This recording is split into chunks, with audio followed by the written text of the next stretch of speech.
దేవాలయాల భూములను కబ్జా చేస్తే కఠిన చర్యలు తప్పవని ఆ శాఖ మంత్రి కొండా సురేఖ స్పష్టం చేశారు.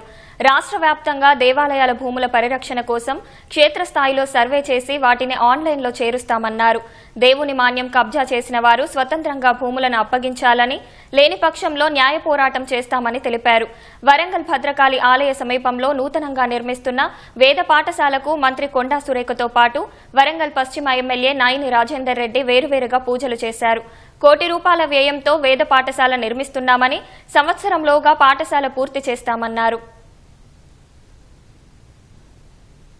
మరి ఎవరైనా ఆక్రమించుకున్న ఉన్నా కూడా అవన్నీ కూడా తొలగించి ఆ యొక్క స్పేస్ ని ఇంకా ఎక్కువ చేయాల్సిన బాధ్యత మా మీద ఉంది. భక్తులు వచ్చినప్పుడు ఎక్కువ వచ్చినప్పుడు తోపులాట గాని తొక్కిసలాట గాని అయ్యేటువంటి అవకాశం ఉంటుంది. మరి ఆ యొక్క కార్యక్రమాన్ని కూడా మేము ముందుకు తీసుకుపోతా ఉన్నాము. అదేవిధంగా మాడవీధులకు కూడా మేము దాదాపు ₹50 కోట్ల ఇవ్వడం జరిగింది. రాబోయే రోజుల్లో వరంగల్లో ఉన్న అన్ని టెంపుల్స్ మీద కూడా ప్రత్యేక దృష్టి సారించి ఆధ్యాత్మికంగా ఉన్నటువంటి వ్యవస్థను ఇంకా మేము ముందుకు తీసుకెళ్లి ఆ సౌకర్యాలని కల్పించి భక్తులకు మరి మంచి ఒక ప్రశాంతమైన వాతావరణాన్ని నెలకొల్పే దిశగా మరి అన్ని ఆలయాలను కూడా ముందుకు తీసుకుపోతామని తెలియజేస్తూ సెలవు తీసుకుంటాం.